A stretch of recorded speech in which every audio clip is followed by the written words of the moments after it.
नमस्कार, सुप्रभात। आप देख रहे हैं खबर एचपी और समय हो चला है हिमाचल की 25 बड़ी खबरों को जानने का। तो आइए एक नजर डालते हैं 25 बड़ी खबरों पर फटाफट अंदाज में। इससे पहले यदि आप वीडियो को लाइक नहीं किए तो लाइक कर दीजिए और चैनल को सब्सक्राइब कर लीजिए।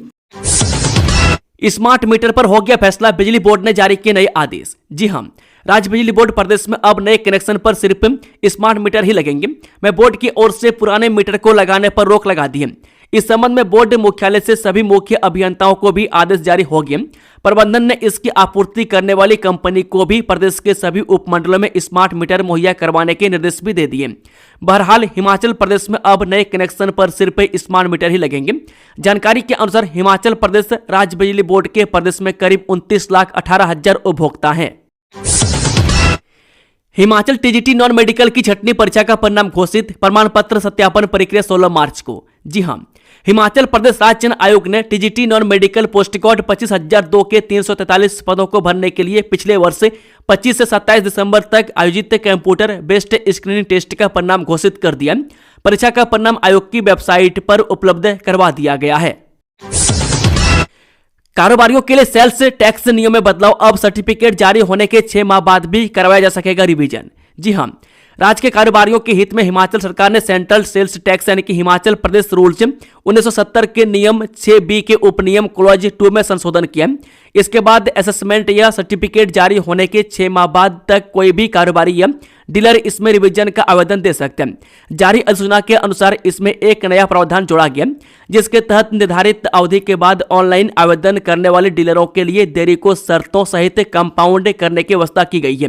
नए प्रावधान के अनुसार यदि कोई डीलर घोषणा या प्रमाण पत्र के सृजन यानी कि जनरेशन की तिथि से 6 माह के बाद असेसिंग अथॉरिटी के समक्ष ऑनलाइन आवेदन प्रस्तुत करता है तो आकलन प्राधिकारी अथवा राज्य कर एवं आबकारी आयुक्त द्वारा अधिकृत कोई अन्य अधिकारी आवेदक को सुनवाई का उचित अवसर प्रदान करने के पश्चात देरी को कंपाउंड कर सकेगा। हिमाचल प्रदेश बिजली बोर्ड के फील्ड कर्मचारियों को मिलेगा मोबाइल भत्ता, प्रोटेक्शन अलाउंस भी देने का निर्णय। जी हां, हिमाचल प्रदेश राज्य बिजली बोर्ड ने फील्ड में तैनात तकनीकी कर्मचारियों को बड़ी राहत दी है। बोर्ड ने मोबाइल भत्ता और प्रोटेक्शन अलाउंस देने का निर्णय लिया है। ऐसे में 2018 में छूटे हुए फील्ड स्टाफ को अब मोबाइल भत्ता मिलेगा। अधिसूचना के अनुसार foreman MNT, PNT, PH, foreman sub station attendant, electrician MNT, PNT, PHE, HM को 200 रुपये मासिक मोबाइल भत्ता मिलेगा। वहीं helper sub station MNT, PNT, PHE, HM को 150 रुपये मासिक मोबाइल भत्ता मिलेगा। हिमाचल के इस जिले में खुलने जा रही बड़ी यूनिवर्सिटी, युवाओं के सपनों को मिलेगी उड़ान, जाने क्या होगा इसमें खास। जी हां, प्रदेश सरकार ने हाल ही में जिला चंबा में global skills and digital university स्थापित करने को मंजूरी दी है। इस विश्वविद्यालय के स्थापित होने से राज्य में गुणवत्तापूर्ण उच्च शिक्षा, डिजिटल एवं कौशल विकास के सुदृढ़ीकरण को नई दिशा मिलेगी। जिला चंबा की सिनहुता तहसील के मोहल चलेरा में स्थापित हो रहा यह विश्वविद्यालय युवाओं को कौशल आधारित व्यावसायिक और उद्योग उन्मुखी शिक्षा प्रदान करेगा। इस निर्णय से युवाओं की रोजगार क्षमता बढ़ेगी, उद्यमशीलता को प्रोत्साहन, नवाचार को बढ़ावा मिलेगा। सरकार के सीखो और कमाओ मॉडल से प्रदेश के युवाओं को लाभ मिलेगा। इस संस्थान द्वारा क्रेडिट आधारित और राष्ट्रीय कौशल योग्यता फ्रेमवर्क के अनुरूप प्रमाण पत्र, डिप्लोमा, स्नातक, स्नातकोत्तर और डॉक्टरेट कार्यक्रम संचालित किए जाएंगे। युवाओं के लिए आधुनिक शैक्षणिक पद्धतियों के अनुरूप ऑनलाइन, ब्लेंडेड और अनुभवात्मक शिक्षण पद्धति को अपनाया जाएगा। अपनी सरकार से नाखुश कांग्रेस नेता ने दिया इस्तीफा, बताई ये वजह, सीएम सुक्खू को क्या मेल। जी हां, जनजातीय क्षेत्र पांगी में उस समय सियासी पारा अचानक चढ़ गया जब जनजातीय सलाहकार परिषद के सदस्य सतीश शर्मा ने अपने पद से इस्तीफा दे दिया। उनके इस कदम ने न केवल स्थानीय राजनीति में हलचल पैदा कर दी बल्कि सत्ताधारी दल के भीतर भी कई तरह की चर्चाओं को जन्म दे दिया है। बताया जा रहा है कि सतीश शर्मा ने हिमाचल प्रदेश सरकार पर पांगी क्षेत्र में अपेक्षित विकास कार्य न होने का आरोप लगाते हुए इस्तीफा दिया। उन्होंने अपनी सरकार को कटघरे में खड़ा करते हुए कहा कि क्षेत्र की उपेक्षा लंबे समय से जारी है और जनजातीय क्षेत्र होने के बावजूद योजनाओं का लाभ धरातल पर नहीं उतर पा रहा है। सतीश शर्मा ने अपना इस्तीफा मुख्यमंत्री को ईमेल के जरिए भेजा है। हिमाचल बोर्ड परीक्षाओं की तैयारी कर रहे विद्यार्थियों को सलाह, MCQ प्रश्न 15 मिनट से पहले कर ले हल। जी हां, बोर्ड परीक्षाओं को लेकर विद्यार्थियों में उत्साह और चिंता दोनों है। राजकीय वरिष्ठ माध्यमिक पाठशाला कनेड यानी कि धर्मशाला में तैनात फिजिक्स के प्रवक्ता विनीत ने बोर्ड परीक्षा की बेहतर तैयारी और प्रभावी समय प्रबंधन को लेकर विद्यार्थियों को सुझाव दिए हैं। विनीत ने कहा कि प्रश्न पत्र हल करते समय सबसे पहले उसे ध्यानपूर्वक पढ़ना चाहिए। जिस खंड से अधिक प्रश्न पूछे जाते हैं या जिसमें विद्यार्थी स्वयं को अधिक आत्मविश्वासी महसूस करते हैं उसे पहले हल करना बेहतर रहता है। इससे समय की बचत होती है और आत्मविश्वास भी बढ़ता है। हिमाचल हाईकोर्ट ने कहा, मालिक की बीमारी या मृत्यु की स्थिति में दूसरा व्यक्ति चला सकेगा ऑटो। जी हां, हिमाचल प्रदेश हाईकोर्ट ने ऑटो रिक्शा परमिट को लेकर वर्षों से चली आ रही एक शर्त को खत्म कर दिया है। न्यायाधीश अजय मोहन गोयल की अदालत ने स्पष्ट किया है कि राज्य सरकार की यह शर्त कि ऑटो का मालिक ही उसे चलाएगा न केवल अव्यवहारिक है बल्कि संवैधानिक अधिकारों का भी उल्लंघन है। अदालत ने कहा कि ऑटो मालिक की बीमारी या मृत्यु की स्थिति में अब दूसरा व्यक्ति भी ऑटो चला सकता है। हिमाचल में 35 से 55 आयु की महिलाओं को सर्वाइकल कैंसर का अधिक खतरा, हर साल आ रहे इतने मरीज। जी हां, हिमाचल प्रदेश में 35 से 55 आयु वर्ग की महिलाएं सर्वाइकल कैंसर की चपेट में आ रही है। आईजीएमसी में हर साल 3000 से 3200 कैंसर के मरीज इलाज के लिए पहुंच रहे हैं। इनमें से 200 महिलाओं में सर्वाइकल कैंसर की पुष्टि हो रही है। जिला चंबा और सिरमौर से सर्वाइकल कैंसर के मरीज ज्यादा आ रहे हैं। स्तन कैंसर के बाद दूसरे नंबर पर सर्वाइकल कैंसर है। शुरुआती लक्षण पाए जाने पर मरीज इस बीमारी से मुक्त हो जाता है, लेकिन सेकेंड स्टेज पर 82 से 90% और तीसरी स्टेज में 55% तक मरीजों के ठीक होने की संभावना रहती है। वह चौथी स्टेज में मरीजों के 10% ठीक हो सकता है। पंजावर की बेटी नंदिनी ठाकुर ने बिना कोचिंग यूपीएससी की इस परीक्षा में देश भर में किया टॉप। जी हां, संघ लोक सेवा आयोग यानी कि यूपीएससी की संयुक्त भूवैज्ञानिक परीक्षा में हरोली विधानसभा क्षेत्र के पंजावर की नंदिनी ठाकुर ने पूरे देश में प्रथम स्थान हासिल किया है। नंदिनी की इस उपलब्धि से प्रदेश सहित जिला ऊना का नाम रोशन हुआ है। बेटिया को बधाई देने वालों का तांता लगा हुआ है। नंदिनी ने पहले ही प्रयास में यह परीक्षा उत्तीर्ण करके साबित कर दिया है कि बिना किसी कोचिंग के किसी भी मुकाम को कड़ी मेहनत और लगन से हासिल किया जा सकता है। रोजाना 14 से 15 घंटे पढ़ाई करने और थोड़ा सा टाइम खेलकूद गतिविधियों के अलावा पूरा समय अपने लक्ष्य प्राप्त करने की ओर फोकस किया। वर्तमान में यह परिणाम है कि दिल्ली यूनिवर्सिटी में फिजिक्स में पीजी करने के बाद गांव में पली नंदिनी ने समूचे देश में यह परीक्षा उत्तीर्ण करके पहला स्थान प्राप्त किया है। हिमाचल में रोड ड्रेनेज पॉलिसी की अधिसूचना जारी। अब सड़क से निकलने वाला पानी रोका तो भरना होगा जुर्माना। जी हां, हिमाचल प्रदेश सरकार ने राज्य में सड़कों की बार बार हो रही क्षति और बढ़ते जल प्रवाह दबाव को देखते हुए रोड ड्रेनेज पॉलिसी को लागू कर दिया। इसको लेकर सरकार ने मंगलवार को अधिसूचना जारी कर दी है। नई नीति का उद्देश्य ड्रेनेज प्लानिंग, डिजाइन, निर्माण, रखरखाव और मॉनिटरिंग के लिए एक समान व तकनीकी रूप से सुदृढ़ ढांचा तैयार करना है।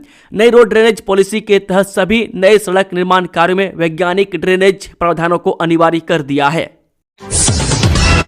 मेडिकल ऑफिसर भर्ती परीक्षा की प्रोविजनल आंसर की जारी। इस तारीख तक दर्ज कराएं आपत्ति, फिर नहीं मिलेगा मौका। जी हां, हिमाचल प्रदेश लोक सेवा आयोग ने स्वास्थ्य एवं परिवार कल्याण विभाग के तहत medical officer group A job trainee भर्ती परीक्षा की प्रोविजनल आंसर की जारी कर दी है। जो अभ्यर्थी इस परीक्षा में शामिल हुए थे वे आयोग की आधिकारिक वेबसाइट पर जाकर इसे चेक कर सकते हैं। आयोग द्वारा यह भर्ती परीक्षा बीते 22 फरवरी को आयोजित की गई थी। परीक्षा के संपन्न होने के बाद अब आयोग ने अभ्यर्थियों से प्रश्न उत्तर को लेकर आपत्तियां आमंत्रित की है। सुजानपुर होली उत्सव प्रशासन का कड़ा रोक। 1 से 4 मार्च तक घातक हथियार ले जाने पर पाबंदी। जी हां, सुजानपुर में आयोजित होने जा रहे सुप्रसिद्ध राष्ट्रीय स्तरीय होली उत्सव के दौरान सुरक्षा व्यवस्था को चाक चौबंद रखने के लिए जिला प्रशासन ने सख्त कदम उठाए। किसी भी संभावित अप्रिय घटना को रोकने और शांतिपूर्ण माहौल सुनिश्चित करने के उद्देश्य से नगर परिषद सुजानपुर के पूरे क्षेत्र में हथियारों और गोला बारूद के सार्वजनिक प्रदर्शन पर प्रतिबंध लगा दिया गया है। ट्रैकिंग के शौकीनों के लिए बड़ी खबर। त्रियुंड, करेरी लेक और आदि हिमानी चामुंडा ट्रैक दिन के समय खुले, नाइट ट्रैकिंग पर रोक। जी हां, ट्रैकिंग के शौकीनों के लिए बड़ी खबर सामने आई है। हिमाचल प्रदेश के जिला कांगड़ा में प्रशासन ने 3 trekking route Kareri lake, Triund और आदि हिमानी चामुंडा ट्रैक पर केवल दिन के समय सूर्योदय से सूर्यास्त के बीच ट्रैकिंग की अनुमति प्रदान की है। वहीं इन रूट्स के लिए पुलिस स्टेशन में पूर्व सूचना प्रपत्र जमा कराने की अनिवार्यता भी समाप्त कर दी है। हालांकि सभी ट्रैकिंग रूट्स पर नाइट ट्रैकिंग पूरी तरह प्रतिबंधित रहेगी। पंजीकृत कामगारों के लिए ई-केवाईसी अनिवार्य, यह है आखिरी तारीख। जी हां, सोलन जिला के हिमाचल प्रदेश भवन एवं अन्य सनिमार्न कामगार कल्याण बोर्ड के साथ पंजीकृत सभी कामगार 28 फरवरी 2026 तक अपना ई-केवाईसी करवाना सुनिश्चित बनाएं। यह जानकारी आज यहां श्रम कल्याण अधिकारी ललित शर्मा ने दी। ललित शर्मा ने कहा कि हिमाचल प्रदेश भवन एवं अन्य सनिमार्न कामगार कल्याण बोर्ड जिला कार्यालय सोलन द्वारा पंजीकृत कामगारों के लिए ई-केवाईसी यानी कि आधार सत्यापन की मुहिम कार्यान्वित की जा रही है। हिमाचल की यह 2 पंचायतों में भरे जाएंगे आंगनबाड़ी के पद, 20 मार्च तक करें आवेदन। जी हां, बाल विकास परियोजना टोनी देवी के अंतर्गत ग्राम पंचायत पटनौन के आंगनबाड़ी केंद्र बड़े हड्डू में आंगनबाड़ी कार्यकर्ता, ग्राम पंचायत पंधेड़ के आंगनबाड़ी केंद्र पंधेड़ और आंगनबाड़ी केंद्र रजियार में आंगनबाड़ी सहायिका के रिक्त पदों को भरने के लिए पात्र महिला उम्मीदवारों से 20 मार्च शाम 5 बजे तक बाल विकास परियोजना अधिकारी कार्यालय टोनी देवी में सादे कागज पर आवेदन आमंत्रित किए गए हैं। हिमाचल में टैक्स नियमों पर सख्ती, सी फॉर्म जमा करने में की देरी तो भरना पड़ेगा मोटा जुर्माना। जी हां, हिमाचल प्रदेश सरकार वित्त वर्ष 2026-27 के बजट से पहले बढ़ते राजकोषीय दबाव को देखते हुए अपने आंतरिक संसाधनों को बढ़ाने पर ध्यान केंद्रित कर रही है। इसी कड़ी में राज्य कर एवं आबकारी विभाग ने केंद्रीय बिक्री कर यानी कि हिमाचल प्रदेश नियम 1970 में संशोधन कर सी फॉर्म जमा करने के नियमों को कड़ा कर दिया। नए प्रावधानों के तहत अब करदाताओं को सी फॉर्म देर से जमा करने पर भारी जुर्माना भरना पड़ेगा। चमियाना में महंगा हुआ रोबोटिक इलाज, बढ़ी इतनी फीस, मरीजों को लगा तगड़ा झटका। जी हां, स्वास्थ्य के क्षेत्र में आधुनिक तकनीक का लाभ उठाना अब आम आदमी की जेब पर भारी पड़ने वाला है। Atal institute of medical super speciality अस्पताल चमियाना में अब रोबोट के जरिए ऑपरेशन करवाना काफी खर्चीला हो गया। अस्पताल प्रशासन ने रोबोटिक सर्जरी के शुल्क में 20,000 रुपये की भारी वृद्धि कर दी है, जिसके बाद अब मरीजों को इस सुविधा के लिए 30,000 के बजाय 50,000 रुपये देने पड़ेंगे।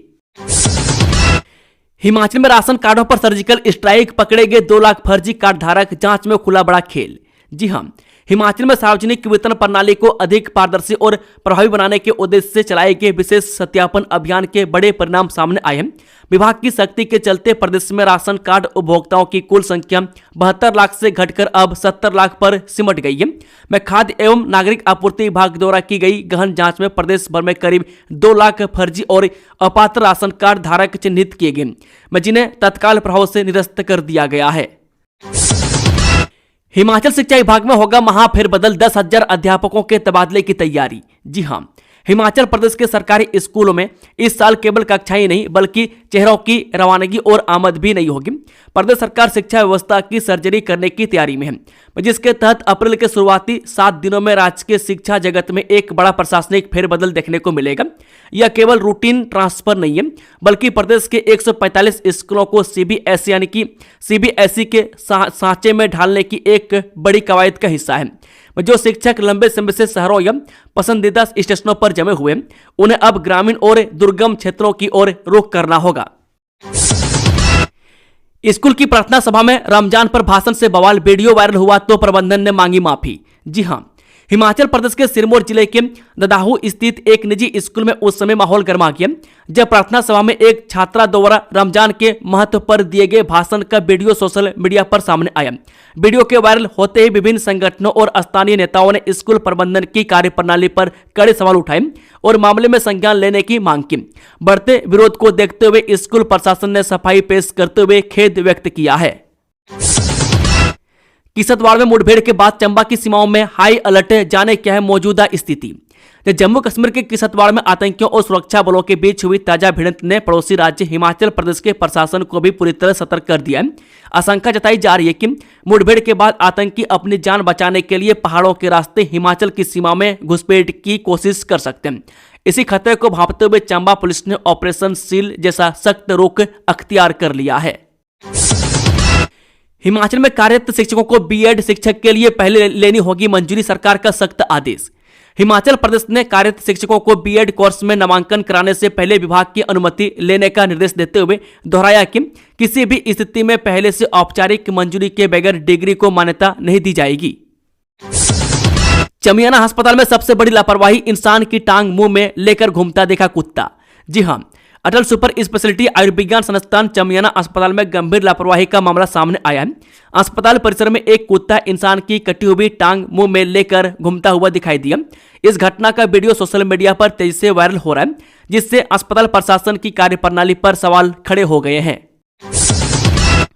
नई इलेक्ट्रिक बसों से हटेंगे लगेज को बने बॉक्स, बढ़ेंगी सीटिंग कैपेसिटी, अब बैठ पाएंगे 32 यात्री। जी हां, प्रदेश में आने वाली नई इलेक्ट्रिक बसों में लगेज के लिए बने बॉक्स को हटाकर 2 नई सीटें लगवाई जाएंगी। इससे इस नई बस में सीटिंग कैपेसिटी की संख्या बढ़कर 32 हो जाएगी। वह पीछे बैठने वाले यात्री को भी सामने क्लियरिटी नजर आएगी। प्रदेश में आने वाली इलेक्ट्रिक बसों में अब 32 यात्री बैठ पाएंगे। बसों में यात्रियों की कैपेसिटी बढ़ाने के लिए आवश्यक सुधार किए जाएंगे। ट्रायल के लिए पहुंचे इलेक्ट्रिक बसों में करीब 1 दर्जन सुधार किए जाएंगे, जिससे जल्द ही सरकार की ओर से संबंधित कंपनी को अवगत करवाया जाएगा। इलेक्ट्रिक बसों की एवरेज 180 बताई गई है, जबकि पहाड़ी पर्यटन स्थल धर्मशाला में 174 तक एवरेज सामने आई है। अप्रैल माह तक 50% इलेक्ट्रिक बसें हिमाचल प्रदेश पहुंच जाएगी। में करीब 1 करोड़ 71 लाख की लागत की प्रति इलेक्ट्रिक बस की मेंटेनेंस संबंधित बस कंपनी द्वारा की जाएगी। कनाडा भेजने के नाम पर 25 लाख का चुना, महिला जवान को साथियों ने लगाई चपत, फरार महिला गिरफ्तार। जी हां, विदेश भेजने के नाम पर लाखों रुपए की ठगी करने के आरोप में शिमला पुलिस को बड़ी सफलता मिली है। पुलिस थाना बालूगंज की टीम ने लंबे समय से फरार चल रही महिला आरोपी मंजू कुमारी को चंडीगढ़ के खरड़ स्थित शिवालिक सिटी के एक फ्लैट से गिरफ्तार कर लिया। आरोपी पर शिकायतकर्ता की बहन को कनाडा भेजने का झांसा देकर भारी रकम ऐंठने का आरोप है। पुलिस के अनुसार थाना बालूगंज शिमला में दिनांक 21 नवंबर 2025 को BNS की धारा 318 क्लॉज 4, 61 क्लॉज 2, 352 क्लॉज 2 के तहत मामला दर्ज किया था। शिकायतकर्ता ने आरोप लगाया था कि उसकी बहन भावना को विदेश से भेजने के नाम पर आरोपियों ने करीब 25 लाख रुपए की धोखाधड़ी की। मामले के पंजीकरण के बाद पुलिस ने आरोपियों की तलाश शुरू की, लेकिन वे लगातार ठिकाने बदलते रहे। जांच में सामने आया कि आरोपी जानबूझकर मोबाइल सिम बदल रहे थे और व्हाट्सएप कॉल के जरिए संपर्क में रहकर पुलिस से बचने की कोशिश कर रहे थे। पुलिस टीमों ने पहले भी पंजाब और हरियाणा में संभावित ठिकानों पर दबिश दी, लेकिन आरोपी हाथ नहीं लगे। इसके बाद पुलिस ने गहन तकनीकी जांच शुरू की। इसी कड़ी में गत रविवार को एक विशेष टीम गठित की गई और आरोपी को गिरफ्तार कर लिया। वन भूमि पर रहने वालों को बनेगी नीति, राजस्व मंत्री जगत सिंह नेगी बोले, प्रदेश सरकार केंद्र को भेजेगी प्रस्ताव। जी हां, हिमाचल प्रदेश में वन भूमि पर जीवन यापन करने वालों को सरकार एक बड़ी राहत प्रदान करने जा रही है। इसके तहत सरकार इनके लिए नीति बनाने जा रही है और शीघ्र इसको बनाकर एक प्रस्ताव केंद्र सरकार को भेजा जाएगा। राजस्व मंत्री जगत सिंह नेगी ने राज्य सचिवालय में मीडिया कर्मियों से बातचीत के पूछे गए एक सवाल के जवाब में यह जानकारी दी है। उन्होंने कहा कि वन भूमि पर जीवन निर्वाह करने वालों के लिए सुप्रीम कोर्ट का बहुत अच्छा आदेश आया है। उन्होंने कहा कि वन भूमि को लेकर जितने भी हाई कोर्ट के ऑर्डर थे उन्हें स्टे कर दिया गया। उन्होंने कहा सुप्रीम कोर्ट के आदेशों के बावजूद अगर नोटिस भेजे जा रहे हैं तो यह गलत है और उन पर कार्रवाई की जा सकती है। राजस्व मंत्री जगत सिंह नेगी ने कहा कि जब हिमाचल प्रदेश में बाढ़ के कारण लोगों की जमीन बह गई और मकान के लिए जगह नहीं रही, तो सरकार ने विधानसभा से इस किस्म की नीति बनाने के लिए और वन संरक्षण अधिनियम 1980 के तहत राहत देने के लिए केंद्र को प्रस्ताव भेजा है। आरडीजी पर पहले केंद्रीय वित्त मंत्री से मिलेंगे, दिल्ली से लौटकर बोले सीएम, अगली रणनीति जल्द होगी फाइनल। जी हां, दिल्ली से शिमला लौटकर मुख्यमंत्री सुखविंदर सिंह सुक्खू ने कहा कि आरडीजी मामले पर हमने अपने राष्ट्रीय अध्यक्ष मल्लिकार्जुन खड़गे और राहुल गांधी से बात की। प्रदेश के साथ बहुत बड़ा अन्याय हो रहा है। यह सरकार की बात नहीं है, प्रदेशवासियों का हक है, एक अधिकार है। यह अधिकार यदि हम खो देंगे जो संविधान द्वारा हमें दिया गया, उससे हमें बहुत नुकसान होगा और भविष्य में इसको दोबारा लाने में बहुत मुश्किल होगी। सीएम ने कहा कि केंद्रीय वित्त मंत्री से हमने मिलना था, लेकिन वह सोमवार को बेंगलोर गए थे तो बात नहीं हो पाई। उसके बाद हम आगे की रणनीति को बनाएंगे कि कैसे आगे बढ़ेंगे। निश्चित तौर पर हमने उनसे कहा है कि आरडीजी का मुद्दा 17 प्रदेशों से संबंधित नहीं है। हिमाचल की तुलना यदि केरल से करेंगे तो यह गलत होगा। आरडीजी उन राज्यों के लिए थी जिन राज्यों में आय और व्यय में अंतर था। जिन राज्यों में ज्यादा अंतर नहीं है उनके लिए आरडीजी नहीं था। भारत के संविधान में यह अधिकार दिया था। इस दृष्टिकोण से आरडीजी के 16वें फाइनेंस कमीशन ने उसे नो रिजेक्ट किया, नो ही एक्सेप्ट किया, सिर्फ नो ऑडिट किया, यानी भारत सरकार उसे अपनी मर्जी से दे सकते हैं, राजकीय परिस्थितियों के तौर पर उसे दे सकते हैं। सुंदरनगर के भूपेंद्र ने दक्षिण अमेरिका की सबसे ऊंची चोटी एकांगुआ पर फहराया तिरंगा। जी हां, हिमाचल प्रदेश के सुंदरनगर के नायब सूबेदार भूपेंद्र सिंह ने विश्व में तिरंगा फहराया। नेहरू पर्वतारोहण संस्थान और जोहार पर्वतारोहण संस्थान के संयुक्त दल के सदस्य बेछन्ना निवासी वीर सपूत नायब सूबेदार भूपेंद्र सिंह ने दक्षिण अमेरिका की सबसे ऊंची चोटी माउंट एकांगुआ पर 22 फरवरी 2026 को दोपहर 2:10 पर तिरंगा फहराकर देश का मान बढ़ाया है। 2 साल सेवा शेष होने पर भी बन सकेंगे प्रिंसिपल। जी हां, हिमाचल प्रदेश के सरकारी स्कूलों में कार्यरत अनुभवी शिक्षकों के लिए एक सुनहरा अवसर सामने आया है। हिमाचल प्रदेश स्कूल शिक्षा बोर्ड ने सीबीएसई सब कैडर में प्रतिनियुक्ति के नियमों में बड़ा बदलाव करते हुए पात्रता की राह आसान कर दी है। बोर्ड अध्यक्ष डॉक्टर राजेश शर्मा के अनुसार अब प्रधानाचार्य पद के लिए आवेदन करने हेतु न्यूनतम अवशिष्ट सेवा अवधि की शर्त को 3 साल से घटाकर 2 साल कर दिया गया। इस निर्णय का सीधा लाभ उन वरिष्ठ शिक्षकों को मिलेगा जो सेवानिवृत्ति के करीब हैं, लेकिन अपने अनुभव से प्रदेश के सीबीएसई संबंधित राजकीय विद्यालयों की शैक्षणिक गुणवत्ता को सुधारना चाहते हैं। शिक्षा बोर्ड का यह कदम स्कूल शिक्षा निदेशालय के निर्देशों के बाद उठाया गया ताकि स्कूलों को अधिक परिपक्व और अनुभवी नेतृत्व मिल सके। डॉक्टर शर्मा ने स्पष्ट किया है कि सेवा अवधि में यह छूट विशेष रूप से केवल प्रधानाचार्य पद के लिए ही मान्य होगी, जबकि अन्य पदों के लिए शेष नियम और चयन प्रक्रिया पहले की तरह ही रहेगी। बता दें कि सभी उम्मीदवारों को आवेदन के समय सक्षम प्राधिकारी द्वारा जारी वैध इन सर्विस प्रमाण पत्र जमा करना होगा। बदले हुए नियमों के कारण अब अधिक शिक्षक इस प्रक्रिया का हिस्सा बन सकेंगे, जिसे देखते हुए बोर्ड ने आवेदन की अंतिम तिथि को भी विस्तार कर दिया। इच्छुक शिक्षक अब बिना किसी विलंब शुल्क के साथ 5 मार्च 2026 तक ऑनलाइन आवेदन कर सकते हैं। इसके अलावा जिन शिक्षकों ने पहले ही फॉर्म भर दिए और वे अपनी जानकारी में कोई संशोधन करना चाहते हैं, उनके लिए 6 और 7 मार्च को विशेष करेक्शन विंडो खोली जाएगी। दोस्तों, खबरों का सिलसिला समाप्त होता है। अगर जानकारी पसंद आई तो वीडियो को लाइक, शेयर, चैनल को सब्सक्राइब जरूर कर लें। Thank you, all the best. जय हिंद, जय हिमाचल, राधे राधे।